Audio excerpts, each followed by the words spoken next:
right, clean freaks, we are back in studio for another episode with our Rigid Endoscope Expert, Kurt.audette. Kurt, welcome back to the show today.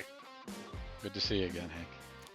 So, we're jumping in to one of the most important topics in this whole series. And I say that, knowing that we've talked about some other pretty important topics so far. But this is the question on containerizing these endoscopes. And I'm not going to steal any of your thunder. Um, why is this decision and how you make it and then how you implement it such an important part of the life cycle of these devices? Mm. Wow. So, two perspectives that we've already shared in the past. So, one is it's about patient outcomes. So, we can sterilize this thing, we can high level disinfect it, but if we don't store it correctly after the fact, we've just undone, and how many times have we heard that? We've undone everything that SPD technician, reprocessing technician has performed. So that's number one, and now I'm seeing some really good designs where people are designing in or mistake proofing either wraps or inserts to help visually indicate if it's been breached, to prevent it from being breached, because these wraps, these filters, and I'm sharing a graphic now that shows these wraps or these filters that we're using, and if they stay intact, obviously we're good, but if they're not intact, that's a challenge. From the product durability standpoint, now we're talking about putting it into a safe environment for our product where it can be stored safely, not just somewhere. And there are so many examples of somewhere that we won't go into. I'm sure you've seen them, Hank.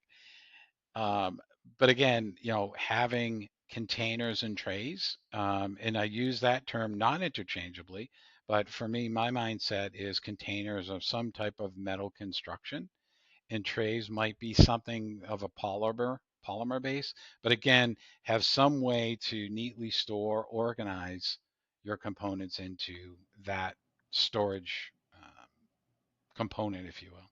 Right. I don't know if I mentioned this on the series or if we talked about this offline, but when I was a sterile processing manager, we had tremendous issues with scope damage. And so we put together a collaborative uh, project with the operating room called Hope for Scopes. And a lot of it had to do with exactly what we were talking about today and what actually that visualization is that you have up there on how do we design a process that makes it easy for the operating room to know where the scope goes after use, but then also makes it easy for us on the reprocessing side to keep that scope stabilized in the reprocessing workflow because there's so many opportunities for damage across that whole cycle.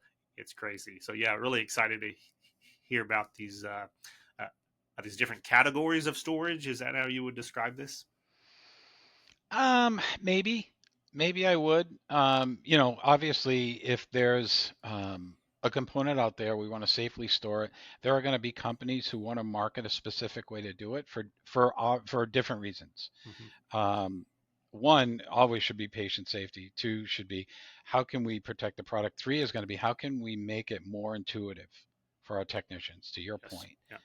you know, you guys do, and I love that slogan, by the way. That was awesome. Generate some interest. We have visuals, whether it's a part number, whether it's a prefix. We talked about prefix in our telescope models to identify, hey, it's going here. There are color-coded visual aids that are used that designate the specialty. But I think what's more difficult to figure out is where it's going for sterilization. And right now we're talking about sterilization, not high-level disinfection. But how do we know which container is going to which path? So, it could be wrapped and it could be going in this sterilization. It could have an insert, a filter insert. It could be going into this sterilization. But I think, as an industry, we could come up with better ways to do that. I'm struggling with that every day, trying to figure out how we can improve process flow. But one thing I can tell you that I frequently see, and I'm sure you do as well, is how many instruments can go into one of these containers? Because 9 times out of 10, if it's, let's say it's a cysto set, you're going to see a couple telescopes, but you'll see a light cable intertwined in this. And so those are things we try to curb behavior on, because you can damage the optics. And if you were here for, I think it was episode 2 and 3, we talked about the challenges with the optics and what can happen. So, Kurt, you're saying that I can't just cram anything that will fit in this little box. I should only put things the box was designed to hold in.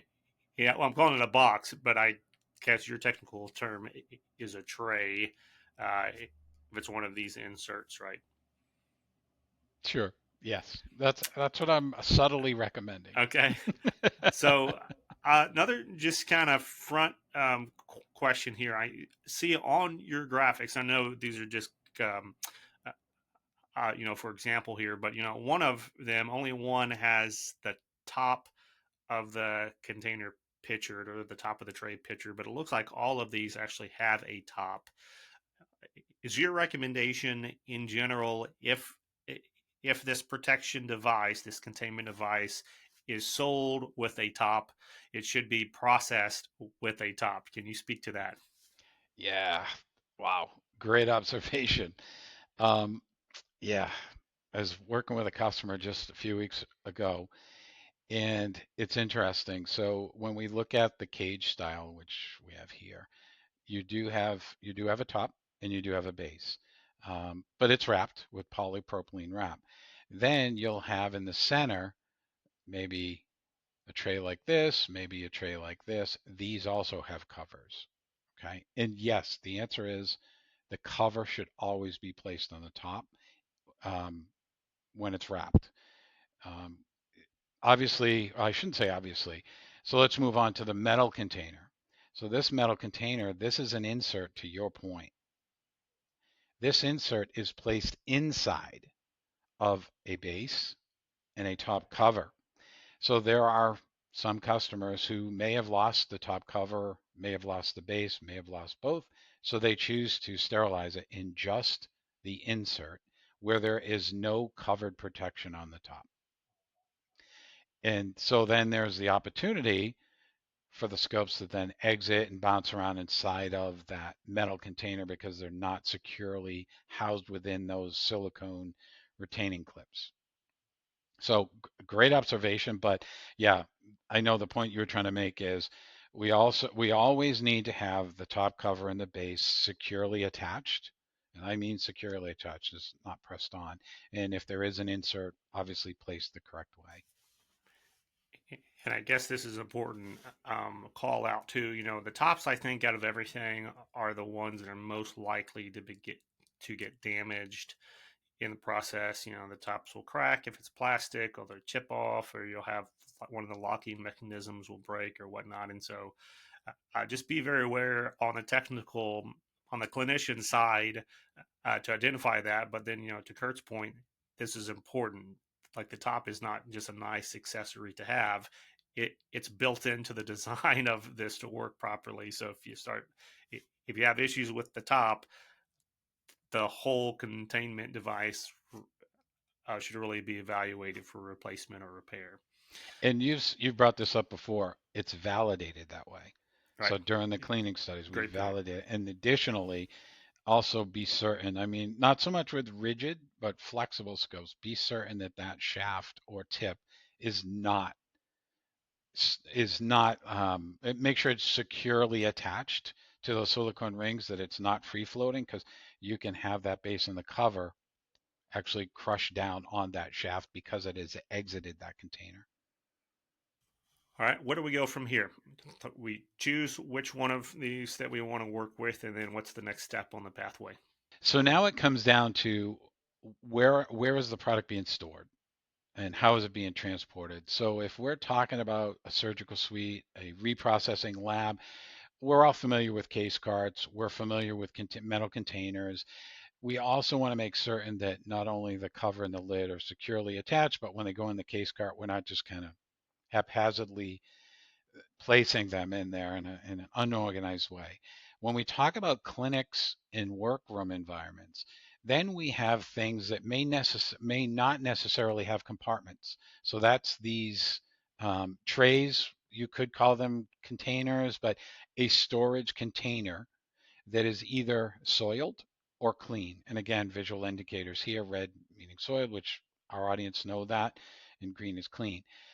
When we're storing it in these environments, obviously we want to be very careful with rigid endoscopes if we choose to store it this way, which I don't recommend because it can free float. You see a storage opportunity here, which I like. I think it's good. But you and I were talking about this, Hank, just in either an episode or in a different conversation. But when we store it, there are things we need to keep in mind.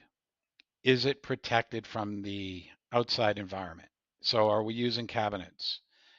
Are those cabinets filtrated air? Is it free flowing air, circulated air through those cabinets? Is it heat controlled? Is it humidity controlled?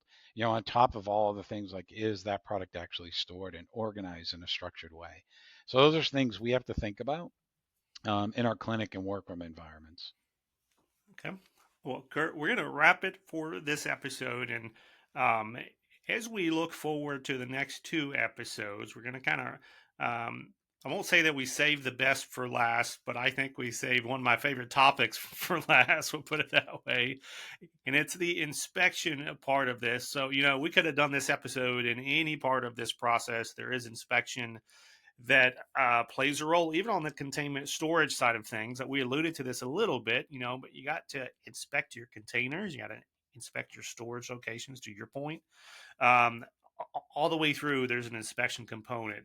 But we're going to wrap this series really diving into the nuances of how to inspect what's available, what are the different categories of inspection, what are the tools needed, and then as you're developing training programs for your technicians, how should you approach the competency part of this inspection call to action that you're going to leave with here, Kurt? So, tremendous episode. Again, I want to encourage anybody who's not already connected with you yet to track you down on LinkedIn and make sure to send you emails. We'll have your email contact in the show notes on this episode. And yeah, hang with us, everybody. We'll get Kurt back in studio again next month for episode 11 of this Rigid Endoscope Expert series here at Beyond Clean. But until we see you there, I want to remind you each and every day out there in the trenches, keep fighting.